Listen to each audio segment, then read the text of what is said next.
বর্তমান দুর্নীতিগ্রস্ত ও মেধাহীন রাজনৈতিক পরিবেশে এক দুর্লভ ব্যক্তিত্ব মাওলানা মুহাম্মদ মামুনুল হক। একদিকে দীর্ঘ ৩১ বছর বুখারী শরীফের মুহাদ্দিস, অন্যদিকে বিশ্ববিদ্যালয়ের ইকোনমিক্সের শিক্ষক। আধুনিক ও দ্বীনি শিক্ষার এমন শ্রেষ্ঠত্ব তাকে নিয়ে গেছে অনন্য উচ্চতায়।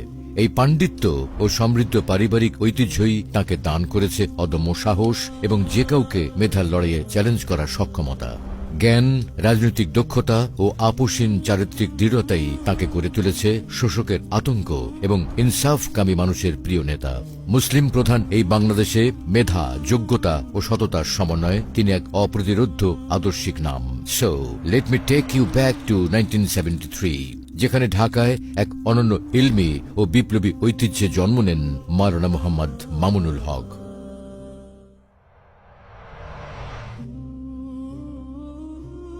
জন্ম ও বেড়ে ওঠা এমন এক পরিবারে জ্ঞান ও যোগ্যতা সেখানে বংশগত ঐতিহ্য।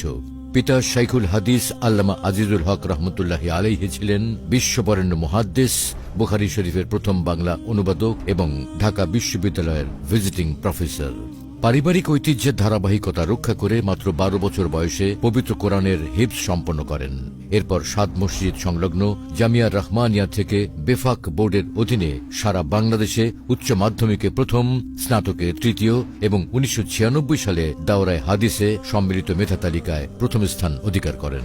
তার শিক্ষার যাত্রা শুধু মাদ্রাসাতেই থেমে থাকেননি। মাদ্রাসার শিক্ষার পাশাপাশি প্রাইভেট ইউনিভার্সিটি থেকেও অর্থনীতিতে অনার্স ও মাস্টার্স সম্পন্ন করেন। আন্তর্জাতিক উচ্চ শিক্ষায় প্রায়োগিক আধুনিক অর্থনীতির পাঠ গ্রহণ করেছেন বিশ্ববিখ্যাত অর্থনীতিবিদ মুফতি তাকি উসমানীর কাছ থেকে। লেখাপড়ার পাঠ চুকিয়ে কর্মজীবনেও রেখেছেন বহুমুখী দক্ষতার প্রমাণ।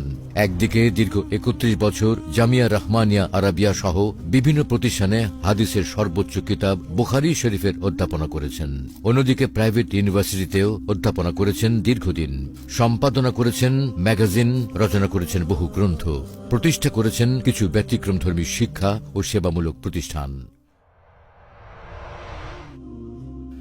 মাওলানা মামুনুল হকের জীবন কেবল আরামদায়ক লাইব্রেরিতে কাটেনি। তার জীবন গড়ে উঠেছে গণমানুষের সাথে কাঁধ মিলিয়ে রাজপথের মিছিলে আর জালিমের কারাগারে। রাজনীতির হাতে খড়ি হয় বাবার হাতে।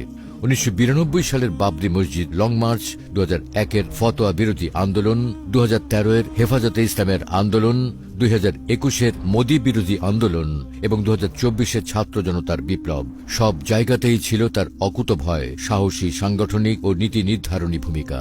আপোষহীনতার দায়ে ২০১৩ এবং ২০২১ থেকে ২৪-এ তাকে কারাভোগ করতে হয়। বাবরি মসজিদ ভাঙার প্রতিবাদে বাবরি মসজিদ প্রতিষ্ঠা, রাজপথে বুখারীর দর্স, ২০২৪-এ ছাত্র জনতার বিপ্লবে লাশ নিয়ে মিছিলের ঘোষণা, এসব সাম্প্রতিক কর্মসূচি তার রাজনৈতিক বিচক্ষণতা ও প্রভাবের উদাহরণ। বর্তমানে তিনি দায়িত্ব পালন করছেন বাংলাদেশ খেলাফত মজলিসের আমির হিসেবে এবং ২০২০ সাল থেকে হেফাজতে ইসলাম বাংলাদেশের যুগ্ম মহাসচিব হিসেবে দায়িত্ব পালন করছেন। অধ্যাপনা ও রাজনীতির পাশাপাশি তিনি একজন দরদী সমাজসেবক।